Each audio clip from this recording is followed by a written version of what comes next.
ও doctor, তুমি কত শত পাশ করে এসেছো বিলেতে ঘুরে মানুষের যন্ত্রণা ভোলাতে। দুই বাংলায় জনপ্রিয় গায়ক নচিকেতা চক্রবর্তী গুরুতর অসুস্থ হয়ে হাসপাতালে ভর্তি হয়েছেন। হৃদযন্ত্রের জটিলতা দেখা দেয়ায় শনিবার ৬ ডিসেম্বর সন্ধ্যায় তাকে হাসপাতালে নেওয়া হয়।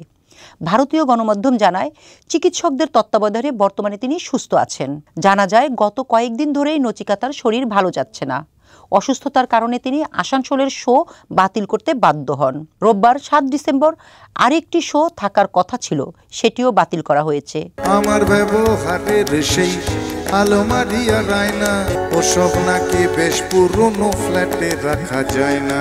তবে শারীরিক অবস্থা বিবেচনায় আগামী সব শো আপাতত স্থগিত রাখা হয়েছে। এর আগে ২০২৩ সালের ফেব্রুয়ারিতেও অসুস্থতার কারণে নচিকেতার একটি শো বাতিল করেছিলেন। তখন তার পরিবার জানিয়েছিল, গায়কের সার্ভাইকাল স্পন্টেনাইজ রয়েছে। ছেলে আমার মস্ত মানুষ, মস্ত অফিসার, মস্ত ফ্ল্যাটে যায় না দেখা এপার ওপার। এটি শীতে বেড়ে যায় এবং টানা শো করার ফলে সমস্যা আরও জটিল হয়। তবে এবারের পরিস্থিতি ভিন্ন। হার্টের সমস্যায় চিকিৎসাধীন এই জনপ্রিয় শিল্পী। পরিবারের তরফ থেকে এখনও আনুষ্ঠানিকভাবে কিছু জানানো হয়নি।